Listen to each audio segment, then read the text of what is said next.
আমার সম্মান তো রাখতে হবে নাকি বলেন? আমার বাড়ি গাজীপুর।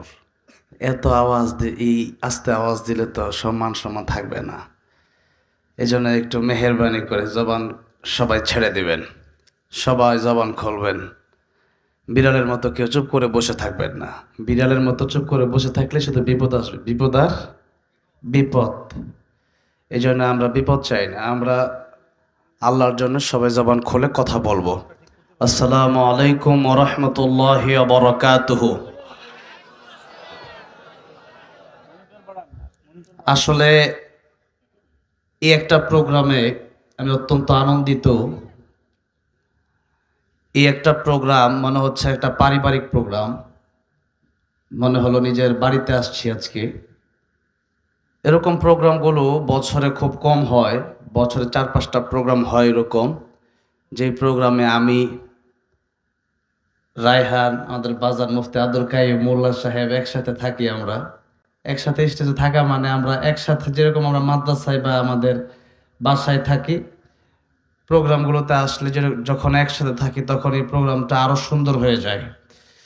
তো আপনারা আজকে ভাগ্যবান যে বিশ্বজয়ী হাফেজ এবং বিশ্বজয়ী হাফেজের উস্তাদ, বিশ্বজয়ী হাফেজ গড়ার কারিগর যারা আছেন তাদের মধ্যে বাংলাদেশের অন্যতম একজন কারিগর যিনি, তিনি আমার বাম পাশে বসা আছেন। আমরা সেজন্য আমি নিজেও ভাগ্যবান যেহেতু গাজীপুর জেলায় উনি এসেছেন। আজকের প্রোগ্রামটা মূলত সাধারণত অন্য প্রোগ্রামের মতো নেওয়া হয় নাই, বরং আজকের প্রোগ্রামটা আমাদেরকে আপনাদের এই বাড়ির জাকারিয়া ভাই, তিনি আমাদেরকে অত্যন্ত ভালোবাসেন, মহাব্বত করেন আল্লাহর কোরআনের জন্য। আমাদেরকে আমেরিকাতে দাওয়াত করেছেন এই এপ্রিল মাসে, এপ্রিল ২৭ এপ্রিল, ১৭ এপ্রিল আমার ইতালিতে প্রোগ্রাম আছে, তারপরে আমেরিকাতে উনি আমাদেরকে একসাথে দাওয়াত করেছেন। তো সেই সূত্রে ওনার সাথে লম্বা সময় কথা হয়েছে আমাদের। হুট করেই খুব অল্প সময়ের ভিতরে এই ডিটটা নেওয়া হয়েছে এবং জাকারিয়া সাহেবের যে বড় ভাই আছেন, নাম জানি কি? হ্যাঁ, হ্যাঁ, অলিউল্লাহ সাহেব, উনিও যথেষ্ট কষ্ট করেছেন, অক্লান্ত পরিশ্রম করেছেন, আমার সাথে, আমাদের সবার সাথে দীর্ঘ যোগাযোগ রেখেছেন। সেই ক্ষেত্রে জাস্ট একটু দোয়া নেওয়ার জন্য আসছি আর কি। তো আমরা যতক্ষণ থাকবো ততক্ষণ পর্যন্ত আপনারা সবাই থাকার চেষ্টা করবেন। আমি তো এই এলাকারই সন্তান, আসবো ইনশাল্লাহ মাঝে মাঝে। ওনারা অনেক দূরের মানুষ, সে নারায়ণগঞ্জ থেকে এসেছে, আমার মাদ্রাসা বোটবাজার সেখানে হয়েই আসছে। তো রায়হান তেলাওয়াত করবে একটু পরে, কারণ প্রধান আকর্ষণ রায়হান আজকে। আমার বাড়ি গাজীপুর, আমি এলাকার মানুষ, আমি মেজবানি ধরতে পারেন, তারা হচ্ছে মেহমান।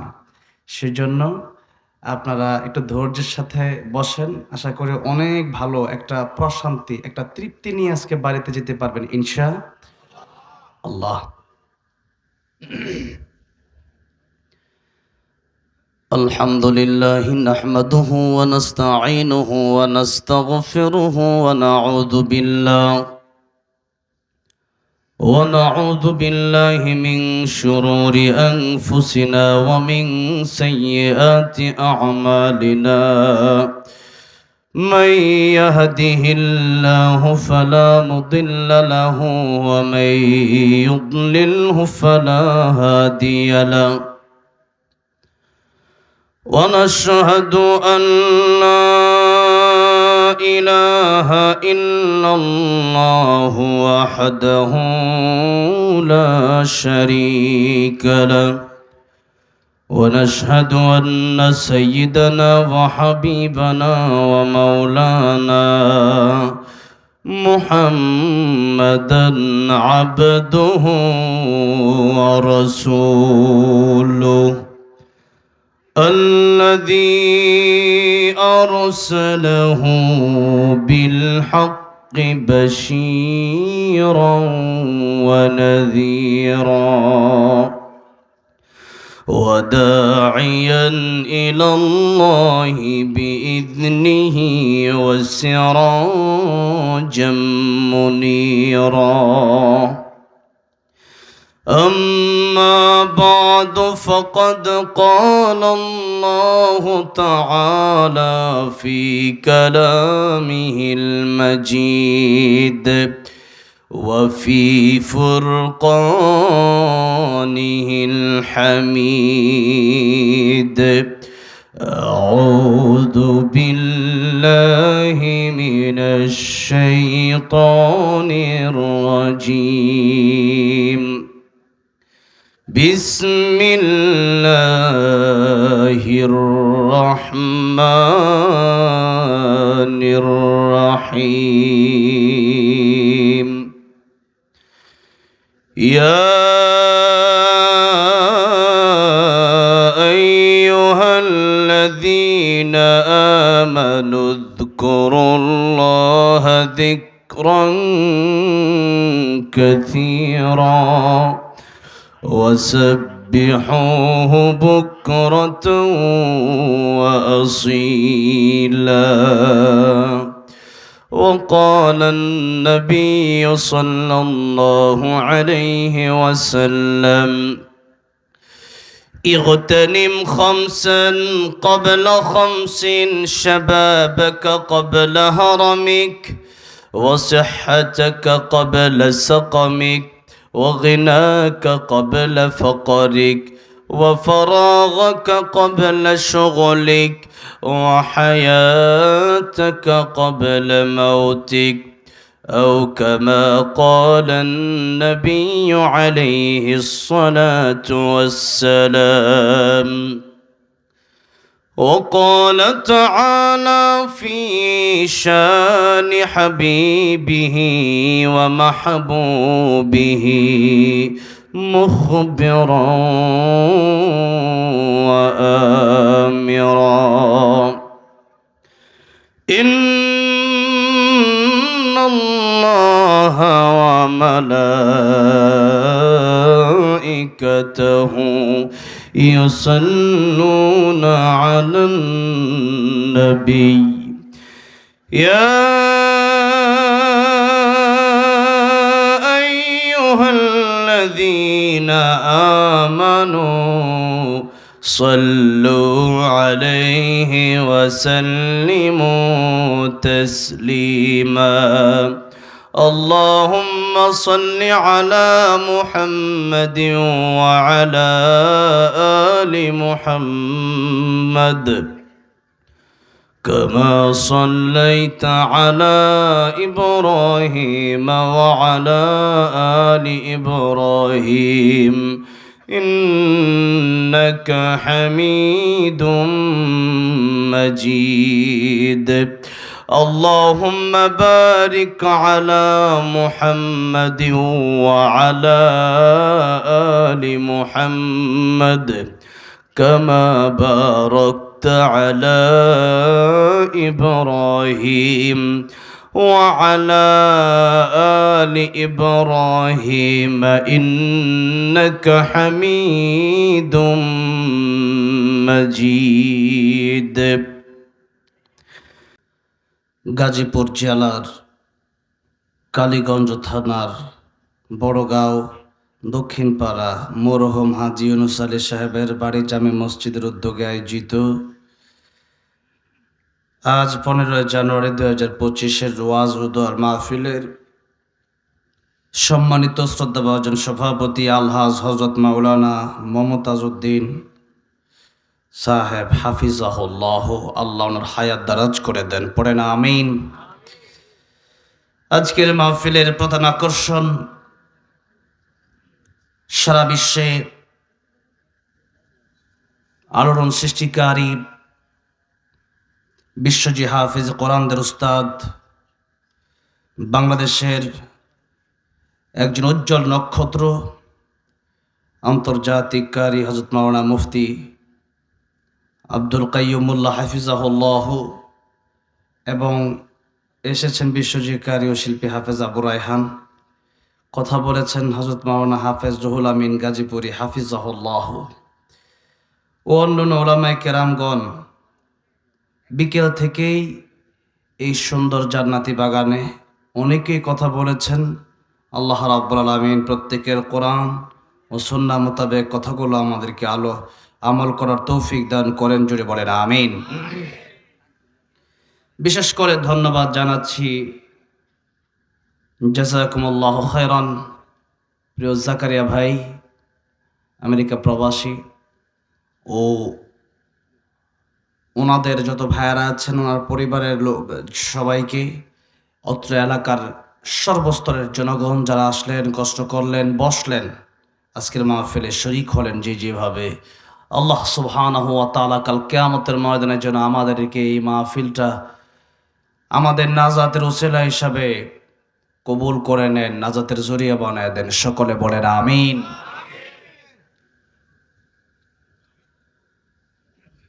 আল্লাহ সুবহান মহিয়ান গরিয়ান রব্বুল ইজ্জত ওয়াল জালালের আলিশান দরবার হৃদয়ের গভীর থেকে শুকর আদায় করছি যে মহান রব্বুল ইজ্জত ওয়াল জালাল আমাদেরকে অত্যন্ত দয়া করে, মায়া করে, ভালোবেসে আমাদেরকে সুন্দর একটি সমাজ উপহার দিয়েছেন, স্বৈরাচার মুক্ত একটি দেশ উপহার দিয়েছেন।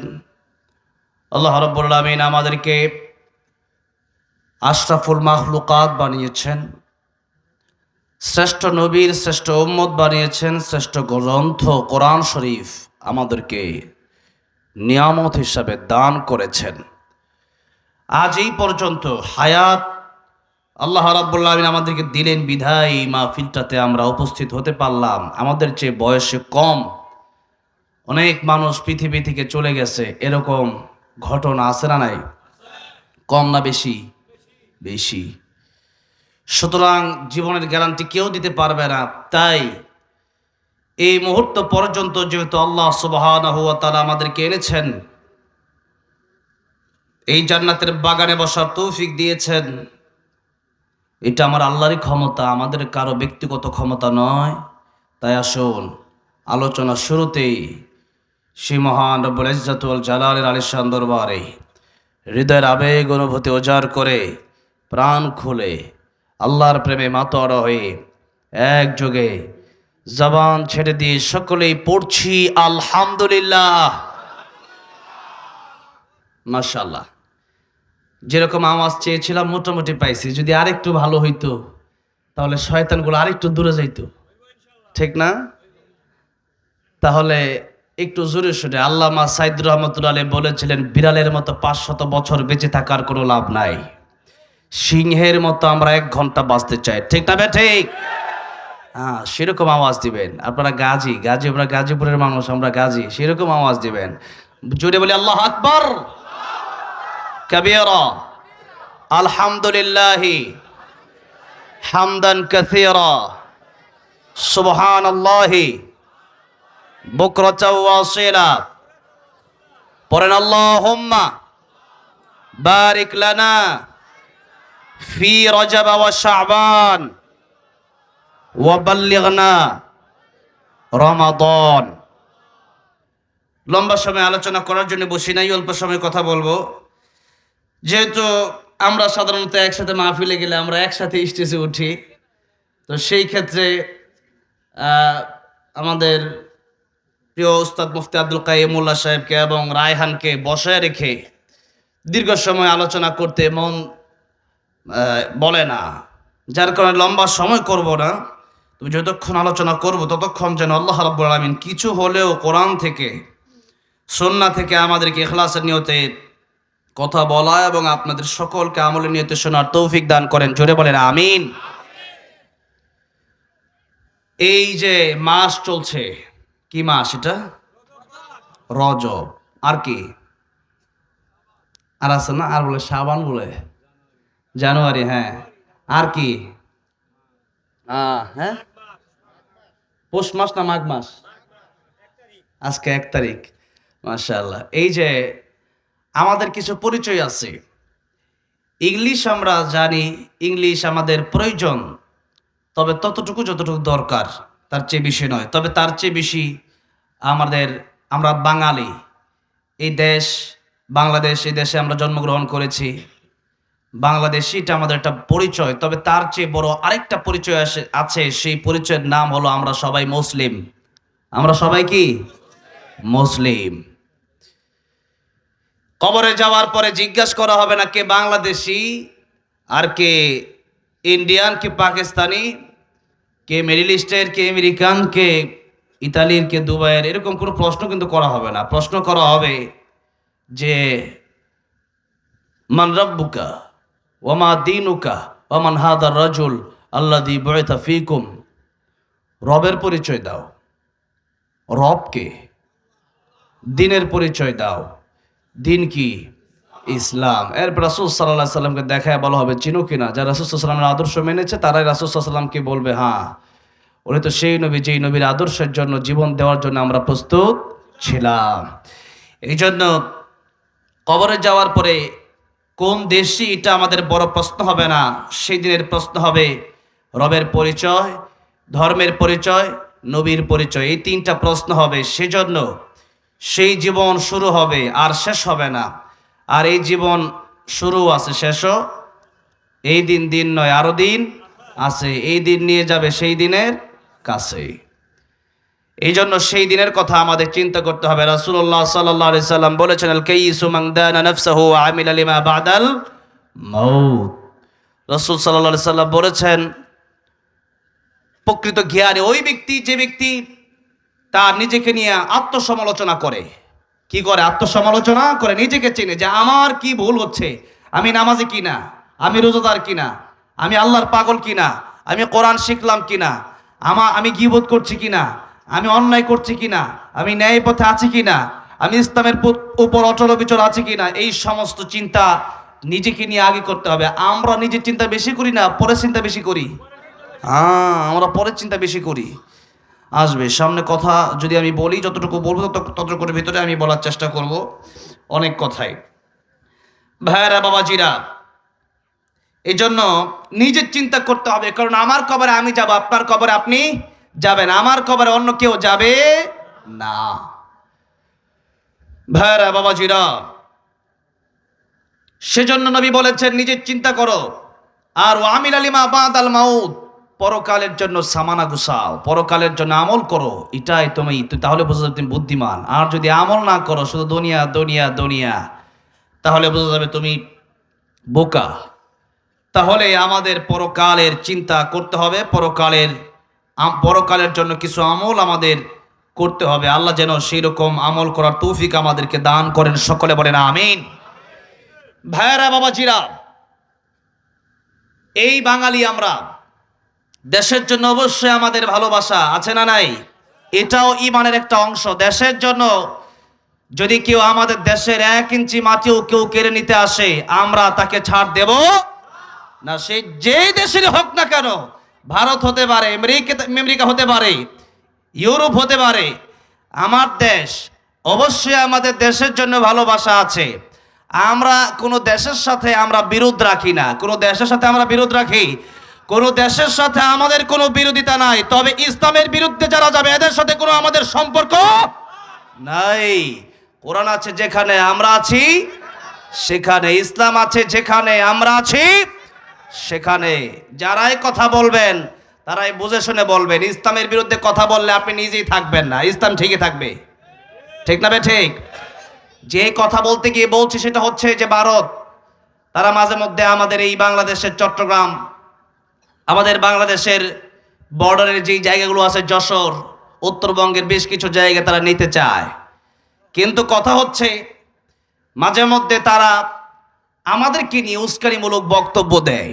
সেই কারণে ভারতের যে লোকগুলো বর্তমান ক্ষমতায় আছে তাদের বিরোধী আমরা কোনো ভারত বিরোধী না। ভারতের মাটির সাথে আমাদের কোনো শত্রুতা নাই। কারণ ভারতে তো আমি নিজে 8 বার ওয়াজ করার জন্য গেলাম। কয়বার?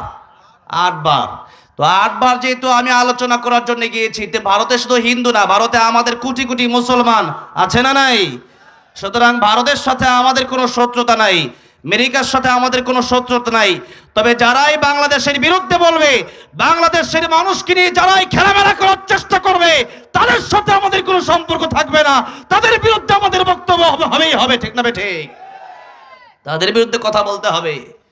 সুতরাং আমরা কোনো দেশ বিরোধী নয়, আমরা মাটি বিরোধী নয়, আমরা আকাশ জমিন বিরোধী নয়, বরং ইসলামের বিরুদ্ধে যারা যাবে আমরা তাদের বিরোধী। আমাদের দেশের বিরুদ্ধে যারাই যাবে এদের বিরুদ্ধে আমরা কথা বলবোই। ভাইরা বাবাজিরা, বলছিলাম এই দেশ আমরা বাঙালি, এটা আমাদের একটা পরিচয়। সুতরাং বাংলা ভাষা, এই যে বাংলা 12 মাসের নাম, এই যে পৌষ মাঘ, আজকে আমাদের সমাজ তরুণ প্রজন্ম এই বাংলা মাসের নাম জানে না, ঠিক না বে ঠিক?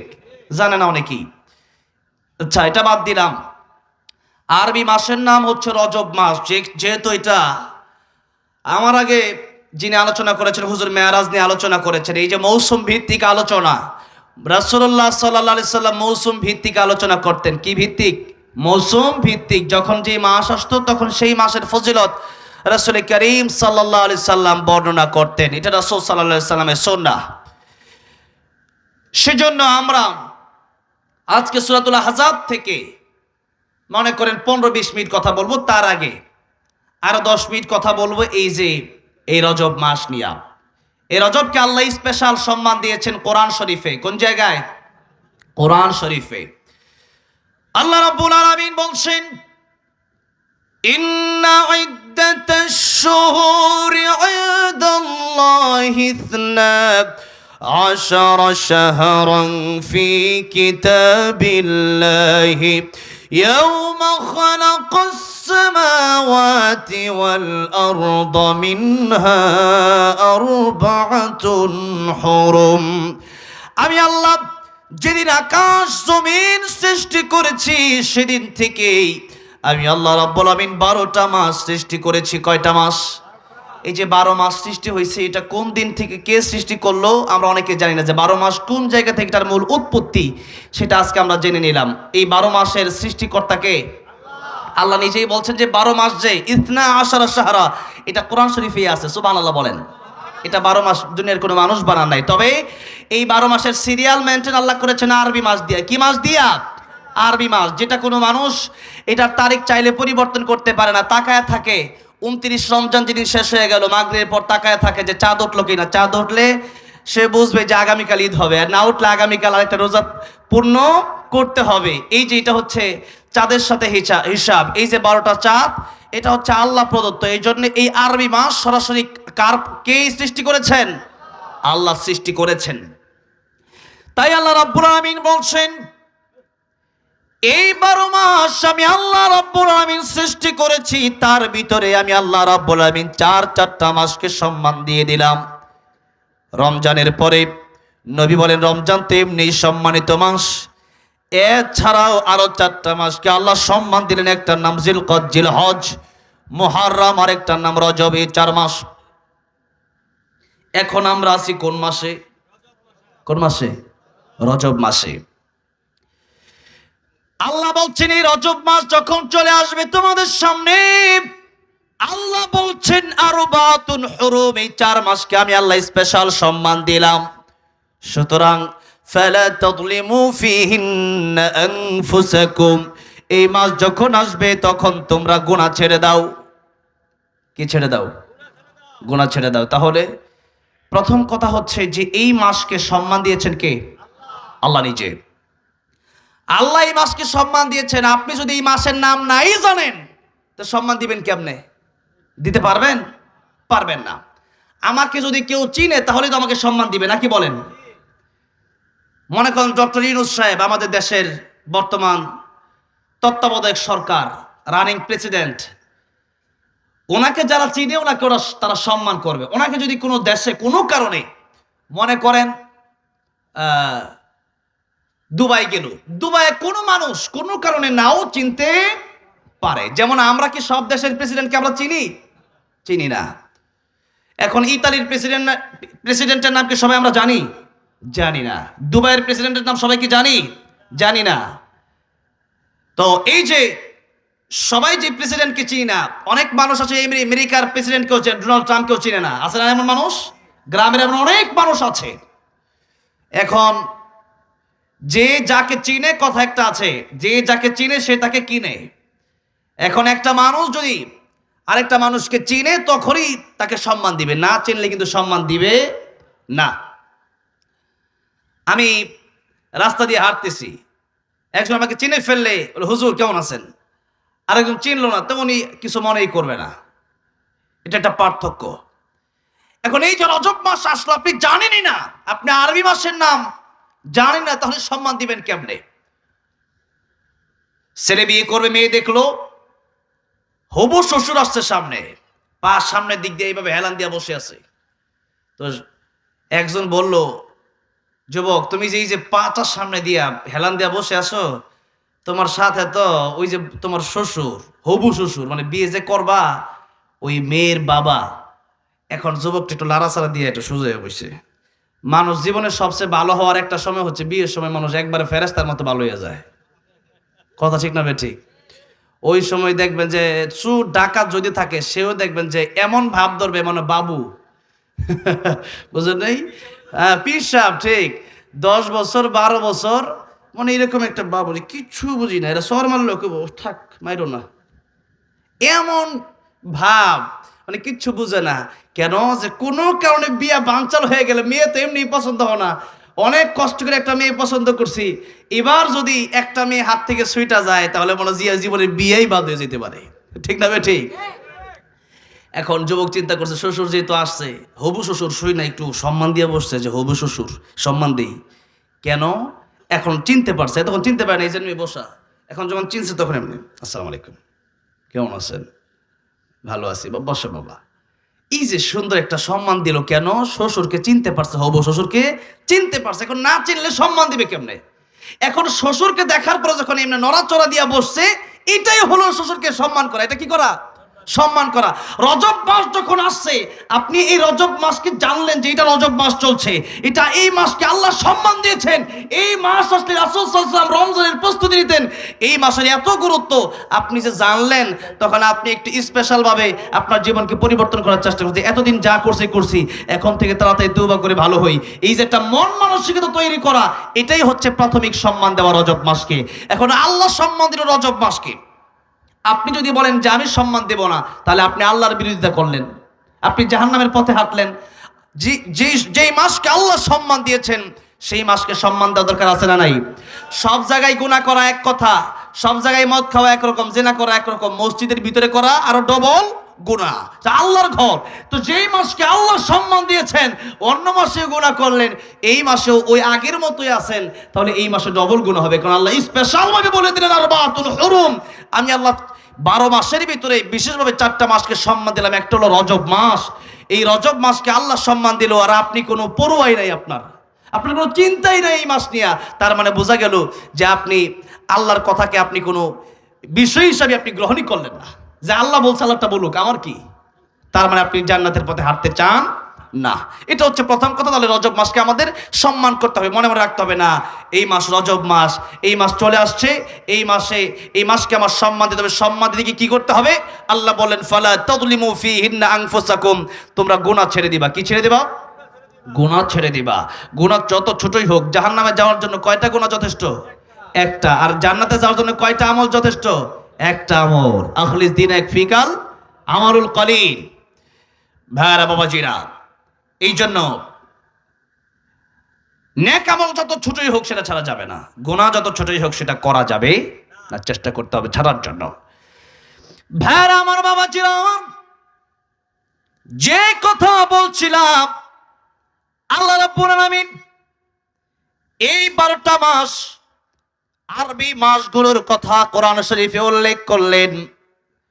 তার এই কথাগুলো বলতে গিয়ে সর্বপ্রথম কথা হচ্ছে যে আমাদের এই জীবনে যেহেতু আল্লাহ রাব্বুল আলামিন কোরআন শরীফ নাজিল করলেন আরবি ভাষায়, এই আরবি মাসকে আল্লাহ রাব্বুল আলামিন সম্মান দিলেন।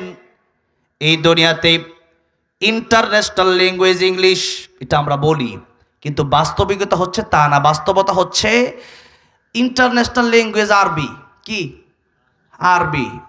কারণ যেই ভাষার শুরু আছে শেষও আছে, সেটা কোনোদিন ইন্টারন্যাশনাল হতে পারে না। ইন্টারন্যাশনাল সেটাই হবে যেই ভাষার শুরু হয়েছে, জান্নাতে যাওয়ার পরেও সেই ভাষা থাকবে, ওই ভাষা কোনোদিন চেঞ্জ হবে না। আল্লাহু আকবার। এই জন্য আমরা আরবির প্রতি গুরুত্ব দিব। আগে আমাদের শিখতে হবে আরবি। আগে কি শিখতে হবে? আরবি। আগে শিখতে হবে কোরআন। এবার আসুন সামনের দিকে আমি যাব যখন আলোচনায়, আমি মাত্র 10-15 মিনিট কথা বলবো, এরপরে আমি মাইকটা ছেড়ে দেব। এরপরে আমি কিন্তু একবারে মাইক ছাড়বো না, আমি বসবো। এই আলোচনা একটু অন্যরকম আর কি। এই স্টেজে উঠা মানে এটা একবার না, স্টেজের থেকে নাইমা যদি বাড়িতেও যাই আবার স্টেজে আসবো, কথাটা বুঝছেন? এই স্টেজ 4-5 বার উঠলেও কোনো সমস্যা নেই, কারণ এই স্টেজে আমাদের উস্তাদ এবং আমার বন্ধু বসা, কথাটা বুঝতে পারছেন? তো এবার আসেন আমরা একটু সামনের দিকে যাই, সূরাতুল আহজাবের দিকে যাই, কারণ ওই রজব মাস নিয়ে আলোচনা করতে গেলে কয়েক ঘন্টা সময়ের প্রয়োজন, সেদিকে আমি যাচ্ছি না, যেহেতু আমার মূল বিষয় অন্য আয়াত, যেহেতু খুতবার শুরুতে আমি তিলাওয়াত করলাম সূরাতুল আহজাবের 41 এবং 42 নম্বরের দুটি আয়াত থেকে আমি তেলাওয়াত করেছি। আল্লাহ কি বলেছেন আসুন আমরা একটু বোঝার চেষ্টা করি, সংক্ষিপ্ত সময়ে আমরা কথাগুলো বুঝবো এবং সেগুলো আমরা দিলের কান দিয়ে শুনে বাড়িতে নিয়ে যাওয়ার চেষ্টা করব ইনশাআল্লাহ। আল্লাহ তাআলা বলছেন, ইয়া আইয়ুহাল্লাযীনা আমানু যকুরুল্লাহা যিকরান কাসীরা ওয়াসাব্বিহুহু বুকরাতাও ওয়া আসীলা। আল্লাহ বলছেন, হে ঈমানদার, এই পৃথিবীতে অনেক দ্বার আছে না, দফাদার আছে, তালুকদার আছে, অনেক বংশের নাম আছে। তো এই যে আল্লাহ বলেন ঈমানদার, হে ঈমানওয়ালা, যাদের ভিতরে ঈমান আছে, নবী বলেন সবচেয়ে কম ঈমান যার ভিতরে আছে আল্লাহ রাব্বুল আলামিন তাই কিয়ামতের ময়দানে 10 দুনিয়ার চেয়ে বড় একটা জান্নাতের মেহমান বানিয়ে দিবে। সুবহানাল্লাহ বলেন। আল্লাহ বলছেন ঈমানদারেরা তোমরা আল্লাহ জিকির করো, উযকুরুল্লাহ যিকরান কাসীরা, বেশি বেশি জিকির করো। এখন আমরা জিকির যদি করি শুধু সুবহানাল্লাহ আলহামদুলিল্লাহ পড়লে জিকির হয়ে যাবে না, একটু আজকে এই জিকির নিয়ে আজকে আমাদের আলোচনা। অল্প সময়ের ভিতরেই এই জিকিরের কোন কোন জিকির আমাদের করতে হবে, কোন কোন জিকির করার নির্দেশ আল্লাহ কোরআনে দিয়েছেন তা আমরা একটু শুনব। তাফসীর কবির ইমাম ফখরুদ্দিন রাজি রাহমাতুল্লাহ আলাইহি লিখেছেন, জিকির শব্দের অর্থ প্রধানত 5টা। জুড়ে বলেন কয়টা? এই 5টা আজকে বাড়িতে নিয়ে এরপরে আমল করবেন তো ইনশাআল্লাহ।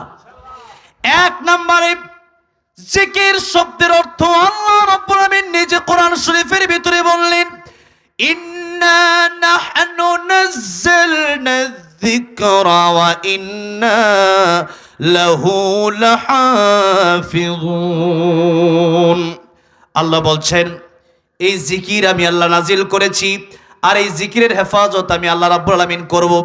কিন্তু আজকে আমি যেইভাবে অর্থ করলাম এই অর্থটা সব মুফাসসিরে কেরামগণ এইভাবে করেন নাই, বরং তাফসীরে কাবীর খোলেন, তাফসীরে মাজারি খোলেন, তাফসীরে ইবনে কাসির খোলেন, তাফসীরে মারিফুল কোরআন খোলেন, তাফসীরে কুরতুবী খোলেন, যেই তাফসীরের কিতাব আপনি খুলবেন, তাফসীরের কিতাব খুলে আপনি দেখবেন এই আয়াতের তরজমা এসেছে আমি আল্লাহ কোরআন নাজিল করেছি, কোরআন হেফাজত করার দায়িত্ব নিয়েছেন কে? এই পৃথিবীতে যত গ্রন্থ আছে এই গ্রন্থের হাফেজ আছে? শুধুমাত্র একটা গ্রন্থের হাফেজ আছে, সেই গ্রন্থের নাম কি? বলেন সেই গ্রন্থের নাম কি? আল কোরআন। আর সবচেয়ে বেস্ট, সবচেয়ে শ্রেষ্ঠ হাফেজ আল্লাহ বাংলাদেশে তৈরি করে দিয়েছেন আলহামদুলিল্লাহ। যারা এই যে আমার ডান পাশে আবু রায়হান সহ এই বাংলাদেশের উজ্জ্বল নক্ষত্র তারাই, যারা বিশ্বের মানচিত্রে আল্লাহর কোরআনকে তুলে ধরতে পেরেছে, এদের চাইতে বড় সেলিব্রিটি কোন নায়ক নায়িকা, গায়ক গায়িকা, খেলোয়াড় হতে পারে না, ঠিক না বে ঠিক? আবু রায়হানরা হচ্ছে আমাদের বাংলাদেশের সেলিব্রিটি, ঠিক না বে ঠিক? এই জন্য তাদেরকে আমাদের মূল্যায়ন করতে হবে, তাদেরকে আমাদের শ্রদ্ধা করতে হবে, ভালোবাসতে হবে, বুকে টেনে নিতে হবে। ভাইরা বাবাজিরা, এই কোরআন শরীফের হাফেজ আল্লাহ তাআলা পৃথিবীতে অসংখ্য অগণিত তৈরি করে দিয়েছেন। কোরআন শরীফ পড়ানো যায়, কিন্তু একজন হাফেজের সিনা কোনোদিন পড়ানো সম্ভব না। এই জন্য নকুল কুমার বিশ্বাস একজন হিন্দু হয়ে সে একটা কোরআন নিয়ে এত সুন্দর একটি ইসলামিক সঙ্গীত লিখেছেন, বলবো? নকুল কুমার বিশ্বাস লিখেছে, যদি আগুনে লেগে ধ্বংস হয়ে যায়, ধ্বংস হয়ে যায়, যদি আগুনে লেগে ধ্বংস হয় পৃথিবীর সব বইয়ের দোকান, বিশ্ব থেকে হারাবে না পবিত্র কোরআন, ঠিক না বে ঠিক? যদি আগুনে লেগে ধ্বংস হয় পৃথিবীর সব বইয়ের দোকান, বিশ্ব থেকে হারাবে না পবিত্র কোরআন। বলেন, বিশ্ব থেকে হারাবে না পবিত্র কোরআন, বিশ্ব থেকে হারাবে না। করবে কেমন করে কোরআন ধ্বংস আগুনের তেজ, করবে কেমন করে কোরআন ধ্বংস আগুনের তেজ। আছে বিশ্ব বড় গণিত কোরআনে হাফেজ, তারা আবার ছাপে আসমানি গ্রন্থ, বাঁচাবে কোরআনের সম্মান। বিশ্ব থেকে হারাবে না পবিত্র কোরআন। বলেন, বিশ্ব থেকে হারাবে না পবিত্র কোরআন, বিশ্ব থেকে হারাবে না। সমাধান চাও যদি জীবনে মরণে, ফিরে যাও খোঁজে নাও, চোখ রাখো কোরআনে, ফিরে যাও খোঁজে নাও। খারাপ লাগতেছে মনে আপনাদের? একটু মেহেরবানি করে, আর 10-15 মিনিট থাকবো তো, একটু বলা যাবে না? কোরআনের প্রেমে, আল্লাহর প্রেমে, রাসূল সাল্লাল্লাহু আলাইহি ওয়াসাল্লামের প্রেমে মাঝে মধ্যে যদি একটু ইসলামের সঙ্গীত গাওয়া হয়, তাহলে একটু জবানটা খোলা যাবে না? আশেপাশে গান না গেয়ে এগুলো একটু মাঝে মধ্যে গাবেন, আল্লাহ ইনশাআল্লাহ প্রতিভা বিকশিত করে দিবেন। এই জন্য মাঝে মধ্যে একটু জবানটা বন্ধ না রেখে একটু আল্লাহর প্রেমে, কোরআনের প্রেমে গাওয়া যাবে না ইনশাআল্লাহ? জবানটা ছেড়ে দিয়ে ফিরে যাও খোঁজে নাও, চোখ রাখো কোরআনে, ফিরে যাও খোঁজে নাও। তবেই পাবে সুখ শান্তির ঠিকানা, তবেই পাবে সুখ শান্তির ঠিকানা, যদি মেনে নাও তুমি মনে প্রাণে সমাধান। সমাধান চাও যদি জীবনে মরণে, ফিরে যাও খোঁজে নাও, চোখ রাখো কোরআনে, ফিরে যাও খোঁজে নাও। বলে না, জবানটা ছেড়ে দিই, ফিরে যাও খোঁজে নাও কোরআনে, ফিরে যাও খোঁজে নাও। এ বাণী সকলের নয় শুধু মুমিনের, যারাই চলবে মেনে ফল পাবে কোরআনের। এ বাণী সকলের নয় শুধু মুমিনের, যারাই চলবে মেনে ফল পাবে কোরআনের। ঘরে বলো কিবা রাষ্ট্রে বলো, ঘরে বলো কিবা রাষ্ট্রে বলো, অশান্তি দূর করে শান্তি আনে সমাধান।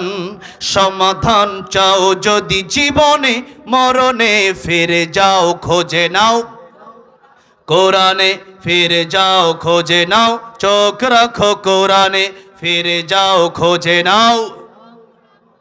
কোথায় চোখ রাখতে হবে? কোরআন শরীফে চোখ রাখতে হবে। আল্লাহ বলছেন জিকির মানে কোরআন শরীফ তোমাকে আগে শিখতে হবে।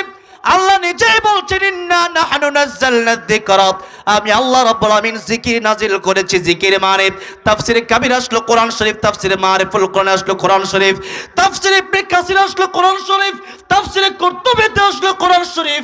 এই পৃথিবীর যত গ্রন্থ আছে সমস্ত গ্রন্থ আপনি খুলে দেখবেন, তাফসিরের গ্রন্থগুলো খুলে দেখলে পেয়ে যাবেন জিকির মানে আল্লাহ রাব্বুল আমিন বোঝালেন কোরআন শরীফ। তাহলে আমরা আজকে 1 নম্বর জিকির শব্দের অর্থ শিখে গেলাম কোরআন শরীফ। 1 নম্বর জিকির মানে কি বলেন? কি? কোরআন শরীফ।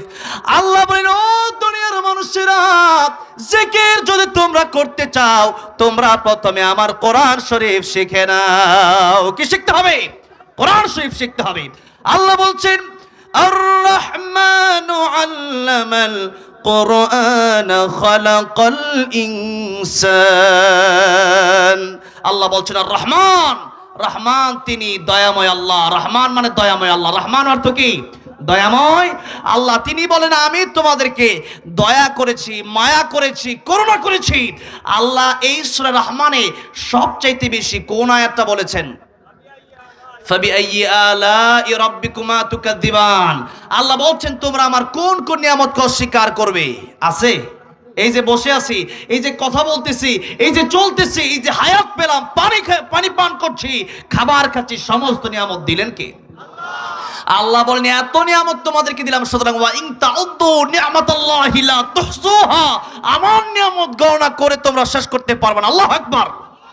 শেষ করার মতো কোনো সুযোগ নাই। আল্লাহ বলছেন, লা ইন শাকারতুম লা আযীদান্নাকুম, সুতরাং তোমরা আমার নিয়ামতের শুকর আদায় করো, আর যদি শুকর আদায় না করো, ওয়ালা ইন কাফারতুম ইন্না আযাবি লাশাদীদ, আমার আযাব বড় কঠিন, আযাবের জন্য প্রস্তুত হও। সুতরাং আমরা আল্লাহর নিয়ামতের শুকর আদায় করব। আল্লাহ বলছেন এত নিয়ামত তোমাদেরকে দিলাম, সবচেয়ে বড় নিয়ামতের নাম আল্লাহ সূরা রহমানে বললেন আর রহমান, আমি আল্লাহ দয়াময়, দয়াময় আল্লাহ, করুণার আধার যিনি, তিনি বলছেন ফাবি আইয়ি আলাই রাব্বিকুমা তুকাদ্দিবান, তিনি প্রথমেই বললেন যে এত নিয়ামতের কথা সূরা রহমানে বললাম, সবচেয়ে বড় নিয়ামতের নাম হলো আল্লামাল কোরআন, আমি আল্লাহ তোমাদেরকে কোরআন শরীফ দিলাম, এটা হচ্ছে সবচেয়ে বড় নিয়ামত। সুবহানাল্লাহ। আল্লাহ বলছেন আল্লামাল কুরআন খালাকাল ইনসান, আমি আল্লাহ কোরআন শিখালাম আগে, মানুষ বানালাম পরে। এখন যদি কেউ কোরআন না শিখে জন্মগতভাবে মানুষ হয়ে যায়, কোরআন না শিখে জন্মগতভাবে আসাদ নূর তাসলিমা নাসরিনও মানুষ হয়েছে, কিন্তু আল্লাহ বলছেন কোরআন শরীফে বলছেন লাহুম কুলুবুন লা ইয়াফকাহুনা বিহা ওয়ালাহুম আ'য়ুনুন লা ইউবসিরুনা বিহা ওয়ালাহুম আযানুন লা ইয়াসমাউনা বিহা উলাইকা কাল আনআমি বাল হুম আদাল উলাইকা হুমুল গাফিলুন। আল্লাহ বলছেন কোরআন যদি কেউ না বুঝে, কলব দিলাম আমি আল্লাহ বোঝার জন্য, সব বুঝলো কিন্তু কোরআন বুঝলো না। আমি আল্লাহ চক্ষু দিলাম কোরআন দেখার জন্য, দুনিয়ার সব দেখলো কোরআন দেখলো না। আমি আল্লাহ কান দিলাম কোরআন শোনার জন্য, সব গান শুনলো, দুনিয়ার সব কথা আছে বাজে সব শুনলো, সিনেমার কথা শুনলো, নাটকের কথা শুনলো, কিন্তু আল্লাহর কোরআন তার শুনতে ভালো লাগে না। এমন কিছু লোক আছে না দেশে? আছে। আল্লাহ বলছেন এরা শুধু কুকুর নয়, এরা শুধু শুকর নয়, এরা শুধু চতুষ্পদ জন্তু নয়। আল্লাহ বলছেন এরা কুকুরের চাইতেও আরো মারাত্মক, কুকুরের চাইতেও আরো নিকৃষ্ট। কার কথা? কার কথা? আল্লাহর কথা। এই জন্য আসাদ নূর তাসলিমা নাসরিন এগুলা কুকুরের চাইতেও খারাপ। যারা কোরআন মানে না, কোরআনের বিরুদ্ধাচরণ যারা করে, এই দেশে ইসলামের বিরুদ্ধাচরণ যারা করে, আল্লাহকে যারা মানতে চায় না, আল্লাহ বললেন এই দুনিয়াতে আকাশের নিচে জমিনের উপরে থাকার মতো তোমাদের কোনো জায়গা হবে। এই সূরা রহমানে আল্লাহ বলছেন ইয়া মা'শারাল জিন্নি ওয়াল ইনসি ইন ইসতাতা'তুম আন তানফুযু মিন আকতারিস সামাওয়াতি ওয়াল আরদি ফানফুযু লা তানফুযুনা ইল্লা বিসুলতান ফাবিআইয়ি আলাই রাব্বিকুমা তুকাযযিবান। আল্লাহ বলছেন যদি কেউ আল্লাহর আইন কারো কাছে ভালো না লাগে, আল্লাহর কোরআন কারো কাছে ভালো না লাগে, আল্লাহ বলছেন আকাশ জমিনের সীমানা ছেড়ে তোমরা বের হয়ে যাও। যাওয়ার মতো কোনো জায়গা কি আমাদের আছে? আছে? যাওয়ার মতো কোনো জায়গা নাই। বাংলাদেশ ছেড়ে যদি আপনি ইন্ডিয়া চলে যান, আল্লাহর আকাশ জমিন কি ছাড়া হবে? আপনি যদি আমেরিকাতে চলে যান, তাহলে কি আল্লাহর আকাশ জমিন ছাড়া হবে? যেখানেই যাবেন সে আকাশ জমিন কার? সুতরাং হুকুম চলবে, আইন চলবে, গোলামি চলবে কার? আল্লাহ বলছেন তাবারাকাল্লাযী বিয়াদিহিল মুলকু ওয়া হুয়া আলা কুল্লি শাইইন কাদির الذي خلق الموت والحياة ليبلوكم أيكم أحسن عملا وهو العزيز الغفور। আল্লাহ বলছেন ক্ষমতার মালিক তো কেবলমাত্র আমি আল্লাহ রাব্বুল আলামিন। আকাশ জমিন এবং যা কিছু আছে এই সব কিছু আমি আল্লাহরই হাতে। আমি আল্লাহ হচ্ছে মালিক, আর তোমরা সবাই আমি আল্লাহর গোলাম। আর যারা প্রকৃত আল্লাহর গোলাম হয়ে যাবে, এই দুনিয়ায় যারা নিজেকে মালিক মনে করবে না, যারা নিজেকে গোলাম মনে করে চলবে, কিয়ামতের ময়দানে আল্লাহ রাব্বুল আলামিন তাদেরকে ডেকে বলবেন ইয়া আইয়াতুহান নাফসুল মুতমাইন্না ইরজিই ইলা রাব্বিকি রাদিয়াতাম মারদিয়াহ فادخلي في عبادي وادخلي جنتي আল্লাহু আকবার।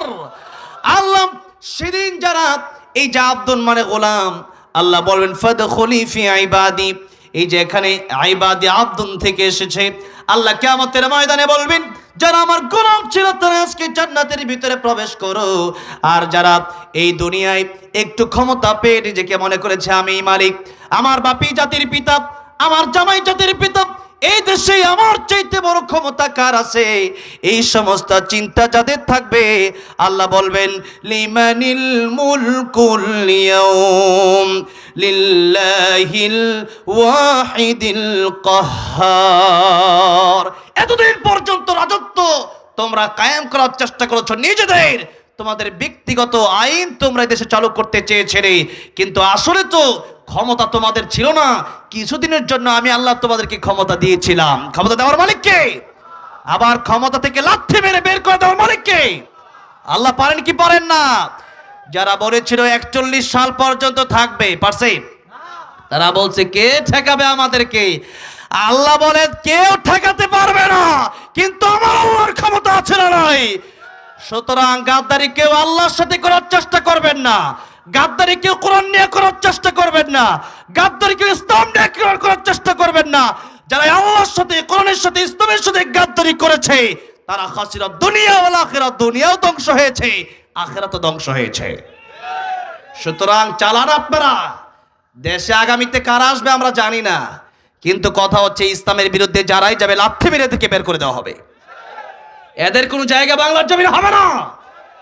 এই দেশে কিছু এখনো কিছু উপদেষ্টা আছে, ফারুকির মতো কিছু উপদেষ্টা এখনো আছে যারা এই দেশে সমকামিতা সহ এই দেশে জিনাবে বিচারগুলো প্রমোট করতে চায়। যারা আলেমদেরকে আল্লামা আহমদ শফি রহমতুল্লাহ আলাইহিকে বলেছিল তেতুল হুজুর, এরকম আলেমকে নিয়ে, ইসলামকে নিয়ে কটাক্ষ করে এরকম অসংখ্য কথা যারা বলেছে, এরকম কিছু উপদেষ্টা এখনো আছে। আমরা অনেক আগে থেকেই বলেছিলাম এই উপদেষ্টাকে লাথি মেরে সরায় দেওয়া দরকার ছিল। এদেরকে সরায় দিচ্ছেন না, এই জন্যই তো গতকাল আগুন লেগেছে চট্টগ্রামে। সাজেকে আগুন লেগেছে না গতকাল? হ্যাঁ, আল্লাহর গজব চলে আসবে। এগুলো লাথি মেরে সরায় দেন। যারা কোরআন হাদিস মোতাবেক চলে না, এই দেশে 95% মুসলমান, ইসলামের বিরোধিতা যারাই করবে এরা মুসলমানদের অন্তত পক্ষে নেতা হতে পারে না। আমাদের নেতা হবে যারা ইসলাম মানবে, তারাই নেতা হবে। নেতা যদি হয় 2 নাম্বার। আমার আগে, আমি এখানে আসার আগে কে জানি বলছিল, যিনি উপস্থাপনা করছিলেন, আছে এখানে, কই ভিতরে চলে গেছে, উনি বলেছিলেন কুনু মাস সাদিকিন, কুনু মাস সাদিকিন, তোমরা সত্যবাদীদের সাথে চলো, ভালো মানুষের সাথে চলো। ভালো মানুষের সাথে চলার জন্য বললেন কে? আল্লাহ বললেন সাদাবাজের সাথে চইল না, ঘুষখোরের সাথে চইল না, সুদখোরের সাথে চইল না। বন্ধু বানাবা সৎকার মানুষকে, যারা সৎ লোক, যারা ভালো মানুষ, তাদেরকে বন্ধু বানাও, তাদেরকে নেতা বানাও। বললেন কে? আল্লাহ বললেন। আল্লাহ বলছেন তোমাদের বন্ধু হবে 3 জন। বন্ধু হবে কয়জন? এর বাইরে কোনো বন্ধু নাই। সূরা মায়েদা আল্লাহ বলছেন ইন্নামা ওয়ালিয়ুকুমুল্লাহু ওয়া রাসূলুহু ওয়াল্লাযীনা আমানু আল্লাযীনা ইউকিমুনাস সালাতা ওয়া ইউতুনাজ যাকাতা ওয়া হুম রাকিউন। আল্লাহ বলছেন তোমাদের বন্ধু হবে 3 জন। 1 নাম্বার আল্লাহ বলেন ইন্নামা ওয়ালিয়ুকুমুল্লাহ, বন্ধু 3 জনের প্রথম বন্ধু হবে আল্লাহ। জোরে বলেন প্রথম বন্ধু কে হবেন? কারণ যখন আমাদের কেউ ছিল না তখন ছিলেন কে? আবার যখন আমাদেরকে দাফন করে দেওয়া হবে, কবরে যাওয়ার পরে বন্ধু কেউ থাকবে না, সেদিন বন্ধু হবেন কি? আল্লাহ বলছেন 2 নম্বরে তোমাদের বন্ধু হবে আমার রাসূল। আল্লাহ রাসূল সাল্লাল্লাহু আলাইহি সাল্লাম, আল্লাহ যত জায়গার জন্য রব, আমার নবী তত জায়গার জন্য রহমত। সুবহানাল্লাহ। আল্লাহ নিজের ব্যাপারে বললেন আলহামদুলিল্লাহি রাব্বিল আলামিন। আর নবীজির ব্যাপারে আল্লাহ রাব্বুল আলামিন এই আলামিন শব্দই ব্যবহার করে বললেন, ওয়া মা আরসালনাকা ইল্লা রাহমাতাল লিল আলামিন। আল্লাহ বলেন, এক নম্বর বন্ধু আমি আল্লাহ, দুই নম্বর বন্ধু হবে আমার রাসূল। কারণ আমার রাসূল জিন্দেগীর যত কষ্ট করেছেন নিজের জন্য, তার চেয়ে বেশি কষ্ট করেছেন উম্মতের জন্য। মৃত্যুর সময় যখন হয়ে গেল, ওই সময় নবী নিজের কথা চিন্তা করে নাই, বরং উম্মতের কথাই চিন্তা করেছে। কিয়ামতের ময়দানেও নবী নবীর খাঁটি উম্মতকে না নিয়ে নবী একা জান্নাতে যাবে না। জোরে জোরে বলা যাবে না সুবহানাল্লাহ। সেই নবীকে আমাদের বন্ধু বানানোর দরকার আছে না নাই? যার চরিত্রের সার্টিফিকেট স্বয়ং আল্লাহ রাব্বুল আমিন দিয়ে বলেছেন, ওয়া ইন্নাকা লাআলা খুলুকিন আযীম। এই জন্য আল্লাহ বললেন, আমি আল্লাহ এক নম্বর বন্ধু, দুই নম্বর বন্ধু আমার রাসূল, তিন নম্বর বন্ধু হবে ঈমানদার। তিন নম্বর বন্ধু কারা হবে? ঈমানদার। আল্লাহ বললেন, ইমানদারকে যদি তোমরা বন্ধু বানাও, সব ইমানদারকে বন্ধু বানানো যাবে না। কারণ মুসলমান নামে বেশি না কাজে বেশি? কাজে বলে বেশি, নামে বেশি। ফজরের সময় তো পাওয়া যায় না বেশি। এই জন্য বলেছেন, নামে মুসলমান নাকি কামে মুসলমান। নামে কামে মিল না হলে বইবে যে তুফান। তুমি নামে মুসলমান নাকি কামে মুসলমান। নাম রেখেছে আব্দুর রহিম, নামাজ পড়ে না। এই সমাজে এমন লোকের সংখ্যা অগণা। আছে না নাই? এমন সমাজ বদলাতে কে রাখবে অবদান। তুমি নামে মুসলমান নাকি কামে মুসলমান। তুমি নামে মুসলমান নাকি কামে মুসলমান। এই যে নামে যেমন মুসলমান, কাজে এমন মুসলমান হওয়ার দরকার আছে না নাই? আল্লাহ বলেন, এক নাম্বার জিকির মানে কোরআন শরীফ। তাহলে কোরআন শিখতে হবে। কি শিখতে হবে? কোরআন শিখতে হবে। কোরআন নিয়ে আলোচনা করতে গেলে আমার মতো নগণ্য নদমের আলোচনাও শেষ হবে না কয়েক ঘন্টায়। আরো সামনে যেতে হবে। আল্লাহ বললেন, দুই নম্বর এই জিকির মানে ফাযাক্কির ইন্নামা আনতা মুযাক্কির। আল্লাহ সূরা গাশিয়া নবীজি আপনি উপদেশ দেন, এই কোরআন থেকে উপদেশ দেন। আল্লাহ অন্য আয়াতের ভিতরে বলছেন, ফাযাক্কির বিল কুরআনি মান ইয়াখাফু ওয়াঈদ। এই কোরআনের উপদেশ দেওয়ার কথা আল্লাহ রাব্বুল আলামিন বললেন। এই কোরআনের উপদেশ পেয়ে মানুষ ডাকাত থেকে আল্লাহর ওলি হয়ে যায়, হয় না? আর এই দেশের ভিতরে অনেক চুরকি, অনেক পিটাইছে, মারছে, জেলে নিছে, এরপরে ডাকাত হয়ে বেরিয়েছে, এরকম ঘটনাও আছে না নাই? এই জন্য আল্লাহ বললেন, ফাযাক্কির ইন্নামা আনতা মুযাক্কির লাস্তা আলাইহিম বিমুসাইতির। ওগো নবী, আপনি কোরআন দিয়ে মানুষকে উপদেশ দেন। কারণ আর আপনি মানুষকে পিটালে মানুষ ভালো হবে না। আপনি সরাসরি এখন শাসক নয়, সুতরাং মানুষকে এখানে দারোগা অর্থ অনেকে উঠিয়েছেন, পুলিশ অর্থ উঠিয়েছেন, যে আপনি মানুষকে পেটালে মানুষ ভালো নাও হতে পারে। কারণ মানুষের সর্বপ্রথম রোগ সৃষ্টি হয় অন্তর থেকে। কোন জায়গা থেকে? অন্তরটা যার ভালো হয়ে যায় তার জীবনটাই ভালো হয়ে যায়, আর অন্তরটা যার খারাপ হয়ে যায় জীবনটাই খারাপ হয়ে যায়। এই জন্য কিয়ামতের ময়দানে সুন্দর একটা ভালো মন, ভালো একটা কলব কাজে আসবে। আল্লাহ বলছেন, ইয়াউমা লা ইয়ানফাউ মালুন ওয়ালা বানুন ইল্লা মান আতাল্লাহ বিকলবিন সালিম। কিয়ামতের ময়দানে মাল সম্পদ সন্তানাদি কাজে আসবে না, তোমার একটা ভালো অন্তর কাজে চলে আসবে। সুবহানাল্লাহ। অন্তরটারে ভালো বানানোর দরকার আছে না নাই? কোরআনের উপদেশ যত শুনবেন ততই অন্তর সুন্দর হয়ে যাবে। আল্লাহ বলছেন, তিন নম্বর সূরা জুমুআ জিকির শব্দের অর্থ আল্লাহ বলছেন, ইয়া আইয়ুহাল্লাযীনা আমানু إذا نودي للصلاة من يوم الجمعة فاسعوا إلى ذكر الله وذروا البيع। الله বলছেন, জুমার দিন যখন তোমাদেরকে মসজিদে ডাকা হয়, আজান দিয়ে দেওয়া হয়, তখন তোমরা আল্লাহ জিকিরের দিকে দৌড়াও। তার মানে নামাজের দিকে দৌড়াও। কোন দিকে দৌড়াও? তার মানে তিন নাম্বার জিকির হচ্ছে নামাজ। তিন নাম্বার জিকির শব্দের অর্থ কি?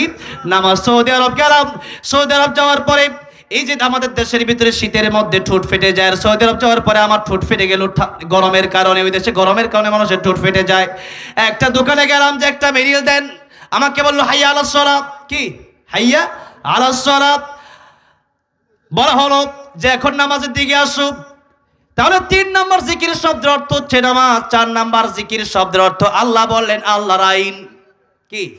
আল্লাহর আইন। আল্লাহ বলছেন ওয়ামান আ'রাদা আন যিকরি ফাইন্না লাহু মাঈশাতান দানকান ওয়া নাহশুরুহু ইয়াওমাল কিয়ামাতি আ'মা।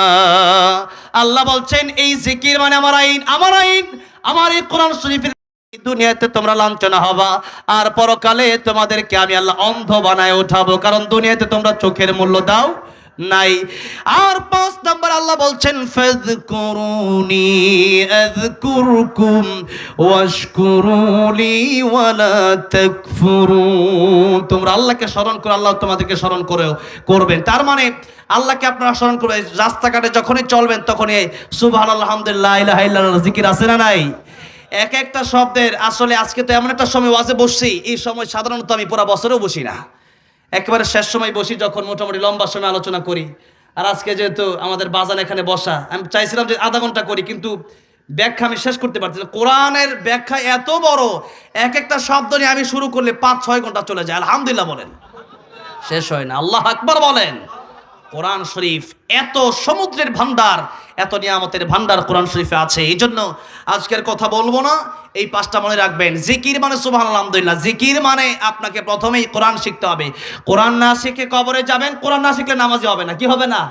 নামাজে অশুদ্ধ পড়া। নামাজ ভঙ্গের কারণ কয়টা?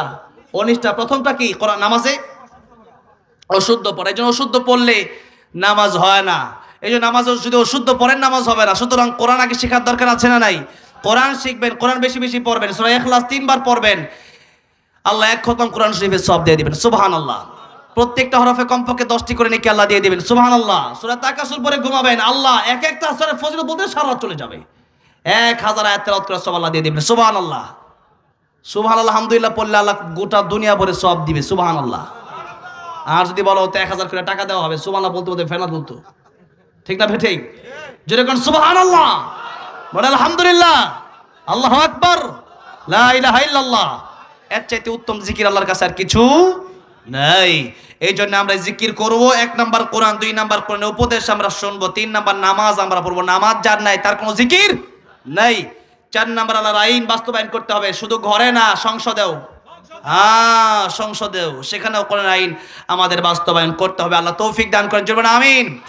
5 নাম্বার আল্লাহ বলছেন আল্লাহ জিকির তোমরা করবা সব সময়। গীবত ছেড়ে দিবেন। কি ছেড়ে দিবেন? গীবত যদি করেন সমস্ত আমল বরবাদ হয়ে যাবে। মানুষের হক যদি মেরে খান, সমস্ত হক, সমস্ত আমল আপনার বরবাদ হয়ে যাবে। এই জন্য জিকির করতে রাজি আছেন না নাই? রাস্তাঘাটে যখন চলবেন, বসে আছেন গাড়িতে, বাড়িতে, সব জায়গায় কার জিকির? আল্লাহ জিকির। আল্লাহ আল্লাহর জিকির নিয়ে, কোরআন নিয়ে, নামাজ নিয়ে কবরে যাওয়ার তৌফিক দান করেন, জোরে বলেন আমিন। এখন আমি শেষ করছি। আমাদের বাজান বাংলাদেশের একজন উজ্জ্বল নক্ষত্র, আমাদের হৃদয়ের একেবারে